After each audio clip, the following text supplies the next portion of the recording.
slack-jawed, staring up at the sky and witnessing it. It's incredible. Yeah, this happens this happens constantly. We're always going to get eclipses on Earth. It's a regular event. The thing that makes it so compelling is the folks who really go out there and really try to find this. And at times it was man, watching Carbondale, right?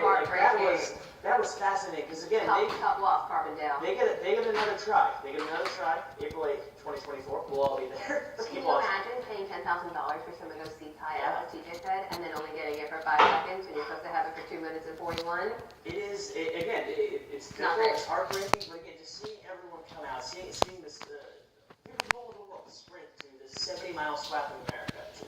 It's pretty beautiful. It's pretty cool stuff. And I know some of you guys are watching out there on Facebook. You've been sending us some of your photos using the hashtag Eclipse. I think we have some of those photos now. Because even if you're not in the path of totality, you are still experiencing it in your own way.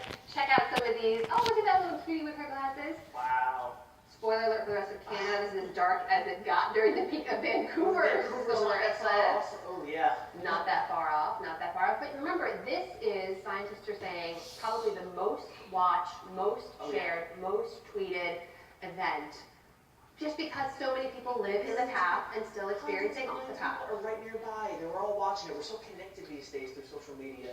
And again, this has been a great opportunity for America to showcase some of our great national parks and all the beautiful scenery. Again, those shots in Idaho were incredible. Right? They were. So it's a real great thing. And Argentina's got one coming up. We have another one in 2024. So Canada, hold tight because that's going to run up northeast New York. So you'll probably get some of that. What was your favorite part so far? Oh man, I think just like seeing that first reaction out on the beach in Oregon. Right? Yeah. Like just nobody really knew what to expect. Nobody had seen the social media burst yet. Like we haven't had that in years, in decades, and just kind of seeing that immediate rush and that immediate the chill that kind of ran through the crowd and how they experienced it. I love seeing all the little kids too, by the way, who are experiencing this, and it's like science coming to life in front of them. In Columbia, South Carolina, that ballpark just must have been a great place to be. It must be nice to watch together too, right? Yeah, it's a whole family thing. Again, this is the kind of thing that you remember for the rest of your life. We hope so. We hope you remember watching here with us as well. We're going to take you back to the network special and then stay here with us. We're going to hit back all those places where the Great American Eclipse visited across this entire country, 3,000 miles, 90 minutes. Thanks for being here and watching with us, guys. Stay with us here on ABC. You're watching our coverage of the Great American Eclipse.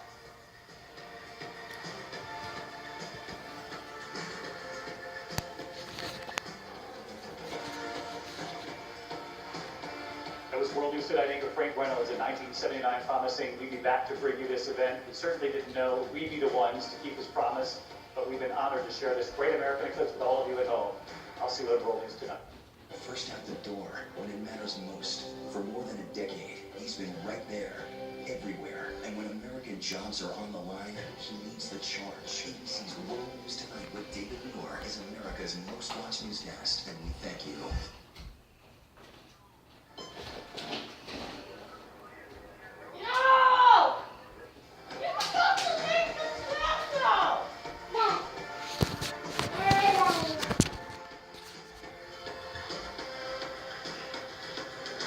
Hey, you're watching ABC's live coverage of the Great American Eclipse. I'm on the here with Walt Hickey. Thanks for being with us, guys. Let's head back out into the field. What do you say? We've got people across the entire country who've been watching the path of totality unfold live. Let's go to our colleague Steve Osinsami, who joins us live from Atlanta, Georgia. Steve, tell me what it was like there. Well, it's kind of like a sunset, but not a sunset, because we had about 91% of the sun covered. I call it a funky sunset. Let's make that a hashtag. There were probably several hundred people who were lined up. We're right now inside the Fernbank Planetarium, the Fernbank Science Center in Atlanta and Planetarium. There are still people in line trying to look at one of these two telescopes that are trained on the sun. And people have been coming in to get a good view. This is a safe thing to do.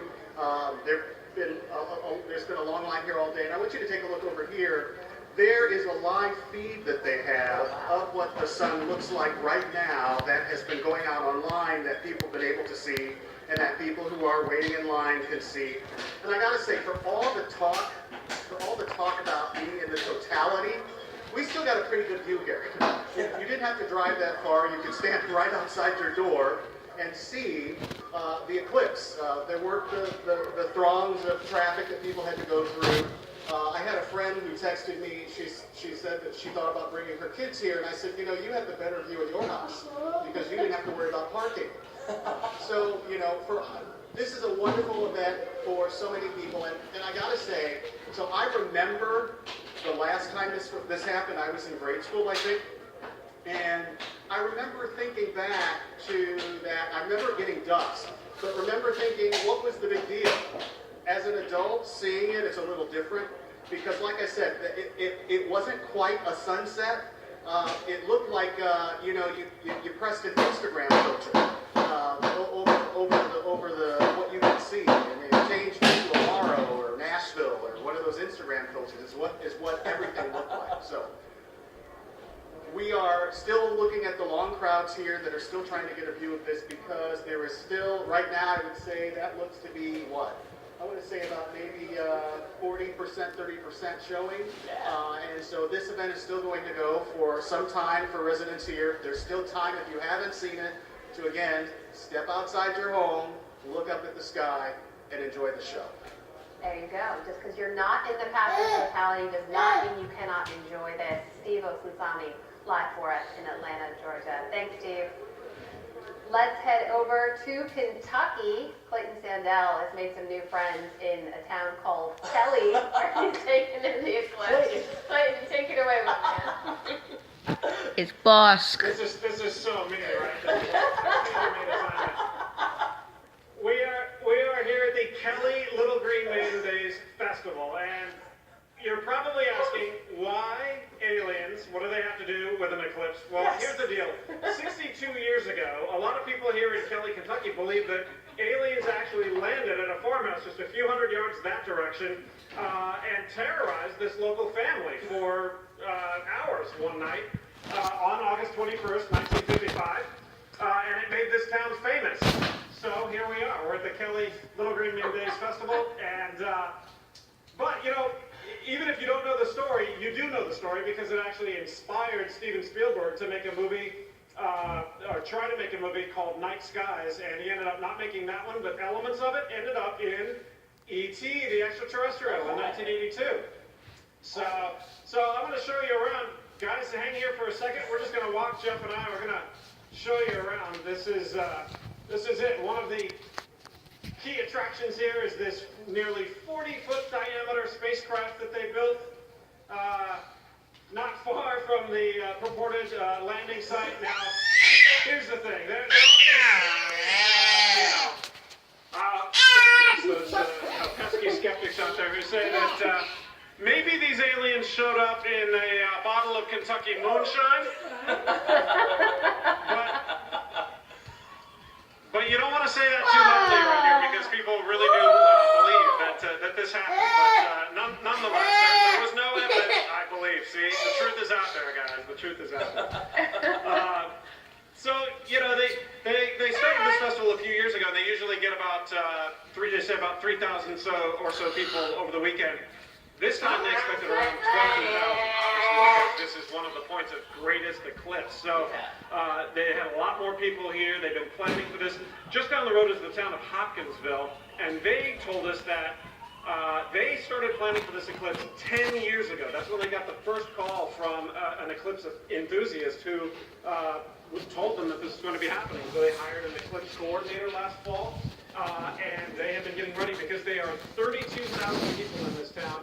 And today, their estimate went as high as they were expecting as many as 150,000 people. So Not just people, they really alien Americans, as well as I saw Jar Jar Binks. We don't need aliens, all sorts. Yeah, things all kinds from all over, from galaxies near and far, and 47 different states people came here from, and about 20 countries. We talked to a couple this morning from Sweden.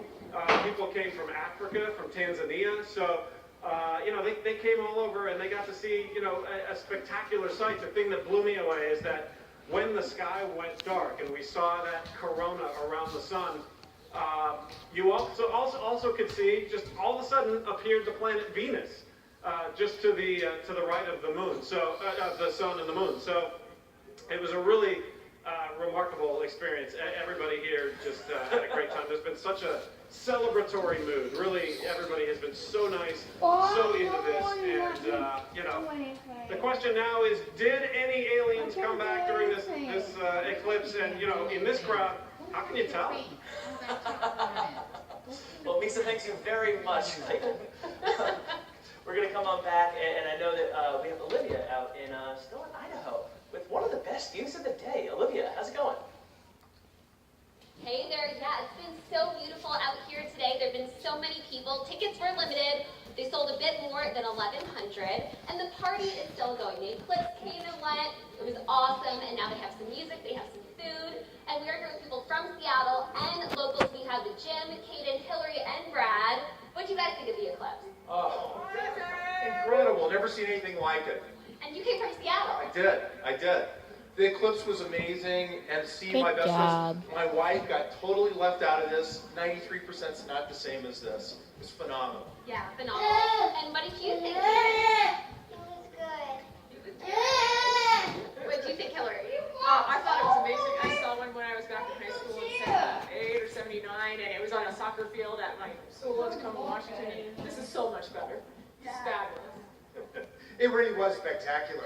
And the motion of the moon over the sun and just seeing the changes as it happened and the change in the light was, we were all remarking over how dramatic the change was, because we went from full daylight to this odd dimmed sunlight, but still from above it was really eerie and just beautiful. Hey, Olivia, we've been seeing all the visuals. Hey, we've been seeing all these visuals out here in New York. What we want to know is, what did it feel like out there? Did you feel a temperature change, humidity, any kind of huge effects that you kind of felt that we weren't able to get on camera? Yeah, absolutely. They're asking about the weather. So I have to say, it did feel like the sun was fighting the eclipse. It was really hot. It was really bright at first. It almost knew like it was going to be eclipsed. Didn't want to be eclipsed.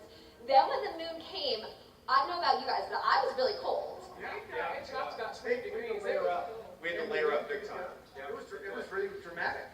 And the change in temperature was amazing. You said about 20 degrees you felt. Yeah. Yeah, to put on my... We put our down jackets. Yeah. I think I wasn't expecting that dramatic shift. Were you guys expecting it? No, not at all. But then, And the shadows and everything were so much different. Yeah, the shadows got darker. Yeah. It was You have to unbelievable. experience that you just can't anticipate what it's really going to be like. It was spectacular. Say, within that opinion of minutes that you really felt the temperature drop. It was definitely gradual. It wasn't seconds. It was minutes, but it wasn't. Yeah, it was cold. it got windy too, Yeah, absolutely. Did it feel like night? It's kind of hard to describe. It didn't feel like day or night. It was like a twilight that wasn't exactly twilight, because the sun, the angle was different, the light, the character of the light was different than I've twilight. never experienced anything like that before. Yeah. I'll never Surreal. forget it, I'll tell you that. Once in a lifetime. Yeah. So cool. Thank you guys so much. Yeah. Thank you, Kaden. So yeah, so we're up here on Bald Mountain. Again, we're more than 9,000 feet up, and people did take those chairlifts to get up here, which I think is really fun because they were invented here in Sun Valley. All right, the party is continuing out there, and Olivia's getting a hug from one of her fellow Eclipse watchers. Please, that was almost better than the Eclipse. Bringing people together. That's what this is all about. This is what it's all about, right? It's a beautiful thing. Everyone's so loving after that eclipse. Let's see if Rachel Scott gets any hugs back there. I bet she will. Rachel is in Columbia, South Carolina. She was hanging out with folks in a baseball stadium watching the eclipse unfold. Rachel, take it away.